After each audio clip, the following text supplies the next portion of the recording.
नमस्कार, आप देख रहे हैं वी स्टार न्यूज। मैं हूं दिवाकर विक्रम सिंह।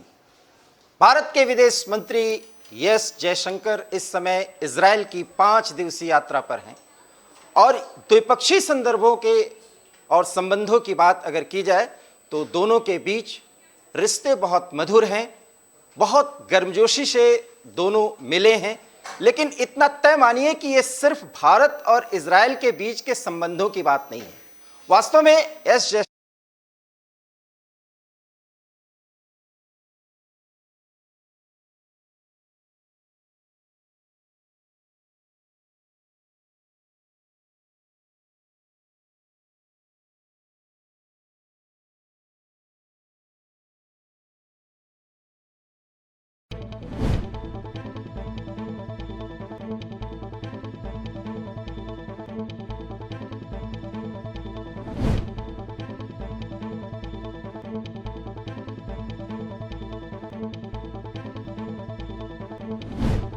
अब भारत उस क्वाड से आगे बढ़ रहा है और एक अलग क्वाड बना रहा है जिसमें भारत, अमेरिका, यूएई और इजरायल होंगे। बड़ा सवाल है कि इजरायल के साथ यूएई अर्थात एक इस्लामिक राष्ट्र और उसके साथ आ जाने के बाद क्या ये क्वाड चीन सहित वो तमाम जो भारत विरोधी देश हैं उनको कंट्रोल कर पाएगा, उनका चेक एंड बैलेंस की स्थिति बना पाएगा, ये देखना होगा। लेकिन बड़ा सवाल है कि इजरायल के साथ आने के बाद, यूएई के साथ आ जाने के बाद, क्या जिस ईरान को लेकर के इजरायल बहुत ज्यादा तल्ख है और उसको घेरना चाहता है, क्या भारत ईरान से अपने संबंध खराब करना चाहेगा? और अगर नहीं चाहेगा तो भारत उसमें बैलेंस कैसे बनाने की कोशिश करेगा? बड़ा सवाल ये है। आज इन्हीं मामलों पर हमारे साथ जुड़ रहे हैं जाने माने अंतर्राष्ट्रीय मामलों के विशेषज्ञ और भारतीय जनता पार्टी के वरिष्ठ नेता गुलरेज शेख, जो हमारे साथ सीधे मध्य प्रदेश से जुड़ रहे हैं, और पीसी थपलियाल, जो जाने माने रक्षा विशेषज्ञ हैं। आप दोनों का बहुत बहुत स्वागत एवी स्टार न्यूज में। गुलरेज भाई, अगर आप मेरा सवाल सुन रहे हो तो ये नया क्वाड जो बनने जा रहा है वो भारत को किस मुकाम पर पहुंचाने जा रहा है?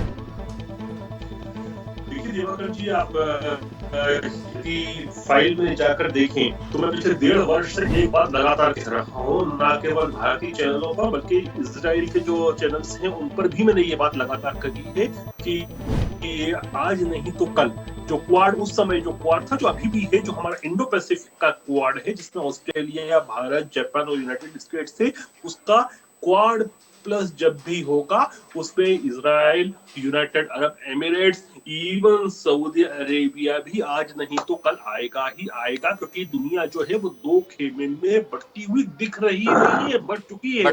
एक चाइनीज डोमिनेशन वाला कैंप है और एक अमेरिकन कैंप है। तो जब भी कोल्ड वॉर होती है तो फिर वो खेमा बंदी तो साफ साफ नजर आती है और आज भी उन्हीं लाइंस पर नजर आ रही है। लेकिन ये जो नया डेवलपमेंट है ना कि एक और अलग से क्वाड बनना, ये भी एक विन विन सिचुएशन है। और ये उस तरफ, मतलब हम बात करें मध्य पूर्व की क्षेत्र, वेस्टर्न एशिया के क्षेत्र में भी एक क्वाड के रूप में काम कर सकता है। और इंडो पैसिफिक का जितने भी, चाहे आप आउकस को ले लें, आप चाहे क्वाड को ले लें, इस क्वाड का जो इंडो पैसिफिक, जिसको मैं कहता हूं कि ग्राउंड जीरो रहना है आगे की कॉन्फ्लिक्ट का, उसके लिए एक्सेसरीज और सपोर्टर ही रहने वाले हैं। अब आप ये देखिए कि ये भी क्वाड एक बार सक्सेसफुल होता है तो इसमें भी विस्तार होगा। और आप मानकर चलिए कि सऊदी अरेबिया इसके अंदर आएगा ही आएगा, क्योंकि वही अमेरिकन जो कैंपिंग है मिडिल ईस्ट में, उसमें यूएई भी है, उसमें इजराइल भी है, उसमें सऊदी अरेबिया भी है। लेकिन एक प्रश्न आपने बड़ा मौजूद किया अभी इसमें कि फिर भारत और ईरान के संबंधों का क्या? तो भारत को हमेशा अच्छी तरह से बैलेंस करना आता है कि अपने द्विपक्षीय संबंध किस प्रकार से बैलेंस करें। और ऐसा नहीं होता है कि अभी जयशंकर जी गए हैं, इसके पहले भी जो कूटनीतिक रूप में बहुत सारी बातें से पहले भी हुई होंगी। लेकिन आप पहले ही ईरान के चाहने पर भारत ने जो अजरबैजान है, अजरबैजान को नॉर्थ वेस्ट जो इंटरनेशनल कॉरिडोर है उससे बाईपास करते हुए आर्मेनिया से लिंक करने की कोशिश की है। और उसमें भारत को इतनी रुचि नहीं थी, लेकिन ईरान की चाहत थी ये कि उसमें अजरबैजान को बाईपास किया जाए और आर्मेनिया को डाल दिया जाए, क्योंकि ईरान के और आर्मेनिया के संबंध बहुत अच्छे हैं बनस्बत ईरान के और अजरबैजान के। और हमारे लिए छाबर की जो बंदरगाह है वो भी बहुत महत्वपूर्ण है। तो भारत अच्छी तरह से बैलेंसिंग करता है। कुछ लोग मुझसे पूछते हैं कि भारत जो है वो फिर डिफेंस पैक्ट क्यों नहीं ज्वाइन करता अमेरिका के साथ, जैसे डोनाल्ड ट्रंप के समय ट्रंप सरकार ने कहा था कि जैसे नेटो का डिफेंस पैक्ट है उसी प्रकार का क्वाड में भी कर ले, लेकिन भारत नहीं करता। क्यों नहीं करता? क्योंकि भारत ऐसा ही है, हम ऐसे ही हैं कि हम अपनी विदेश नीति को स्वतंत्र भी रखते हैं और जहां हमारे हित होते हैं वहां पर हम गठबंधन भी करते हैं, अलायंसेस भी करते हैं। तो हमारा अलायंस ईरान के साथ भी उतना ही मजबूत है जितना हमारा इसराइल के साथ है, जितना हमारा सऊदी अरब के साथ है, जितना हमारा यूनाइटेड अरब एमिरेट्स के साथ है। यदि आप थोड़ा सा मुझे भी समय हो तो मैं इस पर कुछ और प्रकाश डालूं कि ये क्वाड किस तरफ जाएगा। मैं इस पर आऊंगा, इस पर रक्षा विशेषज्ञ की भी बात कर ली जाए। थपलियाल साहब, आप अगर मुझे सुन पा रहे हो तो सवाल ये है कि ईरान को क्या हम नाराज करने की स्थिति में हैं? तो थपलियाल जो साहब, जी क्या जी हम जी ईरान को नाराज करने की स्थिति में हैं? हम बिल्कुल इस स्थिति में नहीं हैं, लेकिन मेरे को ये लग रहा है थपलियाल साहब, कि आपको मेरी आवाज मिल रही है? मिल रही है। आपको मेरी आवाज मिल रही है थपलियाल साहब? जी साहब, मुझे मिल रही है आपकी आवाज। Yes yes. थपलियाल साहब, अगर आपको मेरी आवाज मिल रही है तो मैं सिर्फ ये सवाल करना चाहता हूं कि इजरायल की एंट्री से ही ईरान नाराज होगा। भारत के साथ उसके बेहतर संबंध हैं।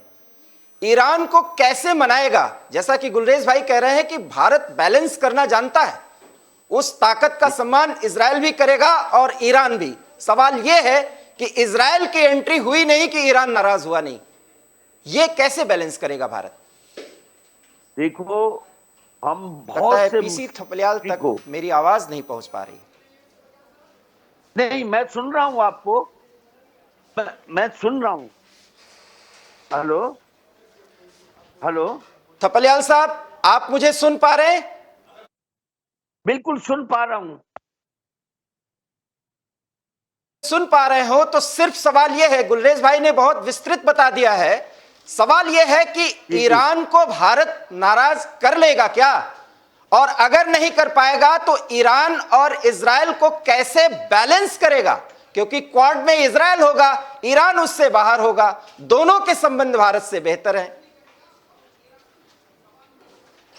जी, मैं आपकी आवाज बराबर सुन रहा हूं और मैं एक चीज स्पष्ट करना चाह रहा हूं कि इस समय हम लोग अंधेरों में हाथ मार रहे हैं, क्योंकि जो स्थिति इस समय हमारे आगे आ खड़ी है वो सीधा सीधा चीन का हमारी सीमाओं पे एक अतिक्रमण, और वो चिंताएं हमें ये समझ नहीं पा रहे हैं हम लोग कि करें तो क्या करें। एक तरफ अमेरिका ने ऑकुस बना दिया है और ऑकुस में उसने इंडिया को शामिल नहीं किया। ब्रिटेन और अमेरिका और ऑस्ट्रेलिया उस ऑकुस में शामिल हैं, और इधर हम क्वाड को बना के रखे हुए हैं। अब क्वाड का ऑकुस का तकनीकी खामी के कारण बैलेंस वो कैसे हमसे नहीं हो जुड़ पा ये। रहे हैं। उनकी जी, आवाज नहीं आ रही है। Hello hello hello hello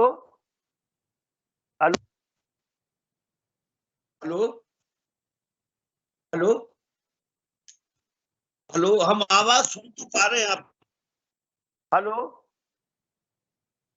hello Diwakar sir, Diwakar sir. Hello hello hello.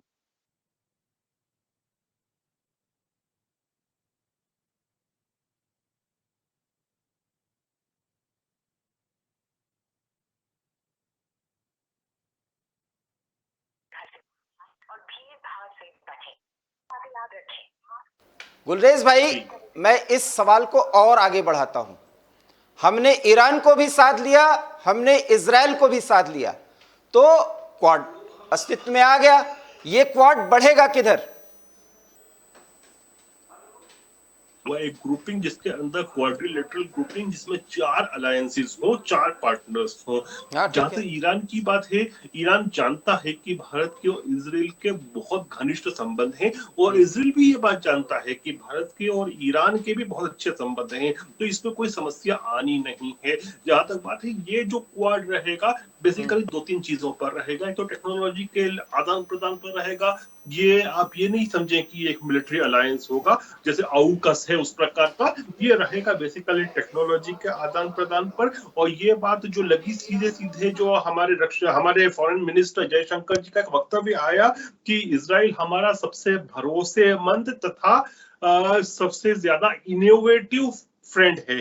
तो इनोवेशन मतलब टेक्नोलॉजी और भरोसेमंद तो है इजराइल ने हमको। आप ये देखिए कि जितनी जंगें हुई उसमें चाहे खुफिया तौर पर, लेकिन हमको डिफेंस की सामग्री दी। तो ये जो रहेगा ना, ये बेसिकली ट्रांसफर ऑफ टेक्नोलॉजी और उद्योग, क्योंकि इसमें यूनाइटेड अरब एमिरेट्स भी है। यूनाइटेड अरब एमिरेट्स एक बहुत बड़ा विजन लेके चल रहा है कि आने वाले 10 वर्षों में UAE और इजराइल के बीच में $1 ट्रिलियन का ट्रेड हो। तो जब इसमें UAE और इजराइल के बीच में इतना ज्यादा ट्रेड चल रहा है और आगे बढ़ता हुआ दिख रहा है, मैं जब इजरायली दोस्तों से बात करता हूं तो वो भी उस पर गुड़ी गुड़ी ही कहते हैं, और जब अमीराती मित्रों से बात करता हूं तो उनका भी कुछ ऐसा ही चीजें आती हैं कि Israel is very close to us, और दोनों जगह एक दूसरे के इन्वेस्टमेंट्स भी हो रहे हैं। अब भारत भी इसका जब पार्ट बनेगा तो डेफिनेटली हमारा इजराइल के साथ भी उद्योग बढ़ेगा और हमारा UAE के साथ भी बढ़ेगा। अभी भी UAE के साथ हमारा बहुत ज्यादा व्यापार है। इससे एक फायदा और भी होगा हमको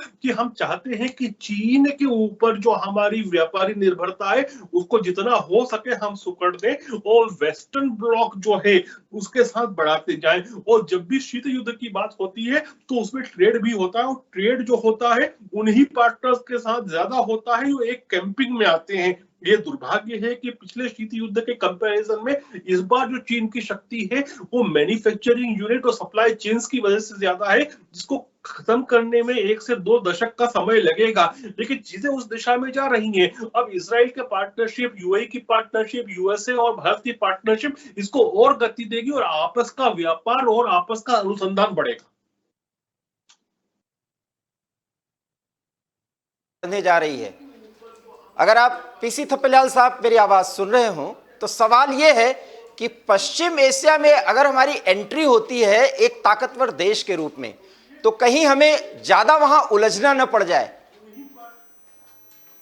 बिल्कुल, ये बहुत ही गंभीर इशू है, क्योंकि जिस तरह से हम अमेरिका के इशारों पे चलने लग गए हैं, और हमारे जो राष्ट्रीय, मेरे को दूसरे फोन पे लगाएंगे आप तो तब सुनाई देगा मेरे ख्याल से। ये इसे मालूम क्यों नहीं सुनाई दे रहा? हेलो, साधने के चक्कर में कई मुस्लिम देश हमसे नाराज हो सकते हैं या हमारी उनकी तलखियां बढ़ सकती हैं। बिल्कुल बढ़ेंगी, क्यों नहीं बढ़ेंगी? हमने देखा कि किस तरह से लेबनान और अन्य जो देश हैं जो इजराइल से लगातार लड़ रहे हैं, वो मुस्लिम कंट्री, आज सारे के सारे कंट्री जो मुस्लिम हैं वो उनके साथ है इस्लामिक देश, और वो इस्लामिक देश किसी भी तरह से इस चीज को कभी टॉलरेट नहीं करेंगे कि जो उनका एक बहुत सालों से एनिमी है इजराइल, और उससे भारत दोस्ती करे। हमारी जो विदेश नीति रही है आज दिन तक, जब से भारतीय जनता पार्टी आई है तब से हमारी नीतियों में जो बदलाव आया है वो कहीं देश के लिए बड़ा खतरा मोड़ लेके ना आ जाए, ये चिंता हमें होनी चाहिए। क्योंकि किस तरह से आज जैसे एक तरफ क्वाड बनाया, फिर हम दूसरे अरब कंट्रीज में जाके जिस तरह से उन UAE और अन्य देशों को साथ हम हाथ मिलाने की कोशिश कर रहे हैं, जबकि वो इतने बड़े शक्तिशाली नहीं है। इजराइल एक बहुत छोटा देश है और हथियारों का सबसे बड़ा व्यापारी है। वो कितने बड़े इक्विपमेंट, अभी जैसे हमारे अभी भारतीय जनता पार्टी के नेता जी ने कहा था कि हम लोग चाइना पे डिपेंड नहीं रहकर हम पश्चिमी देशों पे ज्यादा डिपेंडेंस होगी। लेकिन हमारा ये मानना है कि हम चीन के प्रोडक्ट्स में इतनी ज्यादा हमारी आर्थिकी उलझ गई है, क्योंकि वहां से जो हमें जो नीचे दामों पे, बहुत ही इकोनॉमिकल दामों पे वहां जी रक्षा विशेषज्ञ के मुताबिक ये सही नहीं हो रहा है, क्योंकि भारत अमेरिका के गोद में बैठ करके बहुत कुछ खेल रहा है और इस खेल में भारत को मुश्किलें आएंगी। आपका मत कुछ दूसरा है। उनकी परेशानी या उनकी जो चिंता है उसको आप किस रूप में एड्रेस कर रहे हैं? नहीं, देखिए, भारत अमेरिका की गोद में नहीं बैठा है और भारत किसी की गोद में बैठता भी नहीं है। यदि भारत अमेरिका की गोद में बैठा होता तो हमारे सैनिक आज आपको अफगानिस्तान में दिखते, जो अमेरिका बहुत हद तक चाहता था, लेकिन भारत ने ये काम नहीं किया। इसी प्रकार से मध्य पूर्व में भी यदि कुछ भी होता है तो वहां पर भी हिंदुस्तान जो है वो बीच में नहीं जाएगा। इसीलिए भारत जो है वो डिफेंस पैक्ट करना पसंद नहीं करता। हम पार्टनर बनाते हैं, हम अलाइज नहीं बनाते। दोनों में अंतर है। पार्टनरशिप जो होती है वो म्यूचुअल लेन देन पर चलती है और जो डिफेंस का अलायंस होता है उसमें कि एक के ऊपर हमला हुआ तो सब पे हमला माना जाएगा और सब मिलके लड़ेंगे। हिंदुस्तान ऐसे किसी अलायंस का आज तक पार्ट नहीं बना है, सिवाय एक ब्रीफ पीरियड के लिए जब 1971 में हमने यूएसएसआर से टेक्निकली इसी प्रकार का पैक्ट साइन किया था और वो हमारे लिए उस समय जरूरी था, क्योंकि बांग्लादेश लिबरेशन वॉर में उसका हमको फायदा भी मिला था जब 7th फ्लीट यूनाइटेड स्टेट्स से भेजा था और सोवियत न्यूक्लियर आर्म पनडुब्बियों ने उसको रोक दिया था। तो भारत इस प्रकार के अलायंसेस करता नहीं है, ना करेगा। और ये भी नहीं भूलना चाहिए कि इवन जब इजराइल और फिलिस्तीन की बात आती है तो प्रधानमंत्री मोदी जी को फिलिस्तीन का सर्वोच्च पुरस्कार भी दिया गया है। और इवन यूएन की जब भी वोटिंग होती है तो या तो हमने फिलिस्तीन के पक्ष में वोट किया है या हम एब्सटेन रहे हैं। आप ये समझिए इस चीज को कि या तो हम यूजुअली ज्यादातर या तो हम एब्सटेन हो जाते हैं या पक्ष में वोट करते हैं। और हमने अभी तक ये बात भी क्लियर की है कि भारत जो है वो 2 स्टेट पॉलिसी पर को मानता है कि इजराइल और फिलिस्तीन 2 अलग अलग राज्य होना चाहिए। तो ये भारत सरकार की स्टेटेड पॉलिसी है और ये जानते हुए ही हमारे साथ फिलिस्तीन भी है, ये जानते हुए ही हमारे साथ इजराइल सऊदी अरब भी है, ये जानते हुए ही अमेरिका भी है और ये जानते हुए ईरान भी है। तो भारत को बैलेंसिंग करना आती है। कई लोग पूछते हैं कि भारत क्यों अमेरिका के साथ पूरी तरह से नहीं आ जाता, क्यों हमने अफगानिस्तान में इस कंडीशन के ऊपर अपने फौज नहीं भेजी कि अमेरिका हमको टेक्नोलॉजी दे, अपना अस्त्र शस्त्र जो हमको चाहिए दे दे, हम अमेरिका में बूट्स ऑन ग्राउंड भेज देंगे। नहीं करता भारत, न करना चाहिए। हम पराई आग में अपने हाथ नहीं जलाते। साहब, अब आपने सुना गुलरेज भाई के मुताबिक भारत किसी की गोद में खेलता ही नहीं, भारत पार्टनर बनाता है, अलायंस नहीं करता। तो स्थिति तो साफ है कि अगर हम कोई कूटनीतिक संबंध कायम कर रहे हैं और कोई स्ट्रेटेजिक पार्टनरशिप की तरफ अगर हम बढ़ रहे हैं तो उसके मायने साफ है कि भारत को अपनी ताकत पे भरोसा है, साथ ही कुछ दोस्त बनाकर अपनी ताकत को सबके साथ मिलाकर के एक बड़ी ताकत बनाना है, क्योंकि डिस्ट्रक्टिव फोर्सेस जो है वो प्रभावी हो जाती हैं। देखो, ताकत कहीं शब्दों से या नारों से नहीं बनती है। हमारी आर्थिक स्थिति कोरोना काल में किस तरह बद से बदतर हो चुकी है। हमारी चिंताएं कि 13 बार हम चीन से वार्ता कर चुके हैं और वो कदापि ये कदम पीछे हटने के लिए तैयार नहीं है। जो तमाम अलाइनमेंट बन रहे हैं ये मेरे देश की सीमाओं से बहुत दूर हैं।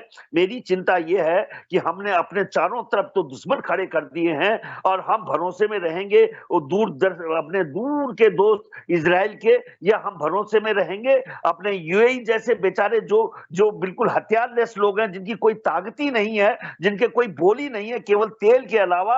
उनकी स्थिति हम बहुत भांप चुके हैं। किस तरह से अमेरिका ने हमारे क्वाड को नेग्लेक्ट करते हुए अचानक जो ये बनाया है ऑकुस में जो भारत को शामिल नहीं किया।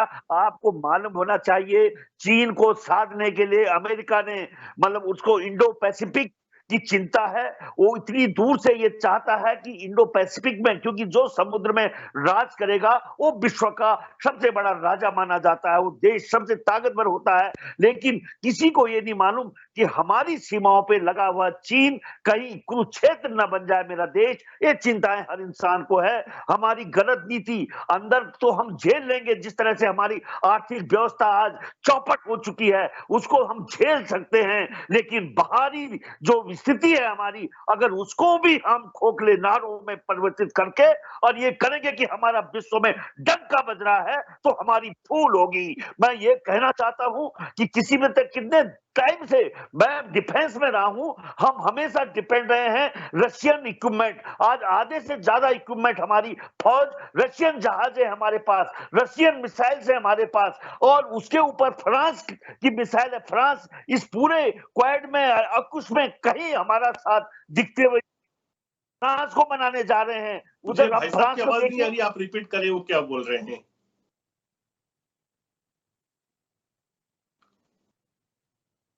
जी मैं बोलूं?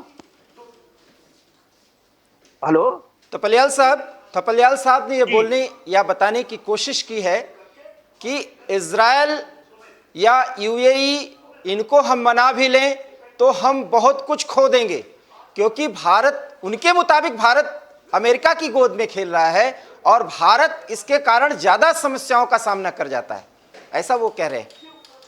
देखिए, मैं बड़ी रियलिस्टिक बात करता हूँ, जो रियलिस्टिक बात होती है उसी पर बात करता हूँ फॉर इंटरनेशनल रिलेशन को लेकर। आप ये बताइए कि जब हिंदुस्तान की सीमा पर चीन बैठा है, जब चीन लगातार घुसपैठ करने का प्रयास कर रहा है, तो हमको किस खेमे में जाना चाहिए?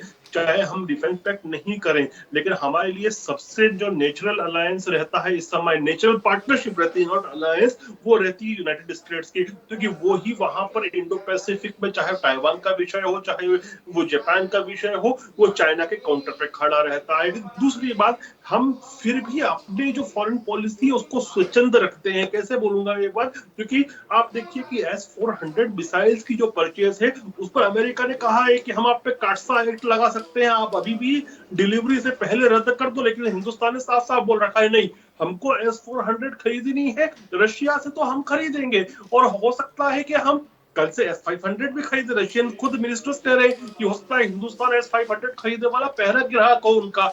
तो हम अपनी पॉलिसी को अच्छी तरह से मेंटेन करना जानते हैं। यहां तक कि आप ये देखिए कि अभी जब यूएस, ऑस्ट्रेलिया और फ्रांस के दरमियान काफी समस्याएं चल रही हैं, जब उन्होंने एम्बेसडर्स तक बुला लिए अपने ऑगस्ट के बाद, जो पनडुब्बी की डील हुई उसके बाद, इमैनुअल मैक्रोन का फोन आता है नरेंद्र मोदी जी को, और ये कब आता है? जब अमेरिका में यूएनजीए से पहले, जब सब लोग बैठेंगे, जब बात करेंगे उससे पहले। तो भारत न केवल इन सबको एक करने की एक कड़ी बन चुका है, बल्कि हमारा प्लेटफॉर्म इतना राइज हो चुका है कि इवन कोई बड़ी बात नहीं है, कल से इजराइल और फिलिस्तीन में भी किसी प्रकार की शांति कराना हो तो सबसे मुफीद पार्टनर दोनों के लिए हो सकता है हिंदुस्तान। यहां तक कि ईरान और अमेरिका के बीच में भी एक शांति के लिए हम काम कर सकते हैं, और ये भारत का जो स्ट्रक्चर है सॉफ्ट पावर का, उसको और विस्तार देता है। गुलेश भाई, कहीं आप मैं आपसे आगे चाहूंगा, मुझे चैनल पर जाना था। जी जी जी जी, आप चूंकि नए किसी उस पर जा रहे हैं डिबेट पर, और आपको किसी चैनल के साथ जुड़ना है, तो गुलेश भाई हमसे विदाई चाहते हैं और आप हमारे साथ जुड़े, बहुत बहुत धन्यवाद। और पीसी थपलियाल साहब, आपका भी बहुत बहुत धन्यवाद, क्योंकि आपने कुछ चिंताएं जताई हैं। इस तरह का अगर क्वाड कोई वजूद में आता है, बड़ा सवाल यह है कि भारत क्वाड का गठन पहले ही कर चुका है कुछ अन्य देशों के साथ, और अब इजराइल, यूएई और अमेरिका के साथ एक नए क्वाड के गठन की तैयारी है। और दो क्वाड के साथ जब भारत आगे बढ़ेगा तो अंतर्राष्ट्रीय स्तर पर अपने दुश्मनों के साथ, अपने प्रतिद्वंद्वियों के साथ उसका क्या व्यवहार होता है, और भारत विदेश नीति में कितना धार ला पाता है, ये देखना दिलचस्प होगा। बहरहाल एस जयशंकर की यात्रा के बाद इतना तो तय है कि भारत और इजराइल के संबंधों में एक नया आयाम, एक नया मुकाम हासिल होगा, और अगर ऐसा होगा तो पश्चिम एशिया में भारत की भूमिका कुछ और हो सकती है, क्योंकि कुछ और ताकतवर देश भारत की ताकत के साथ जुड़ना चाहते हैं। एवी स्टार न्यूज में इतना ही। देश और दुनिया की तमाम बड़ी खबरों के लिए देखते रहिए एवी स्टार न्यूज, क्योंकि यहाँ खबरों का सिलसिला कभी नहीं रुकता। नमस्कार।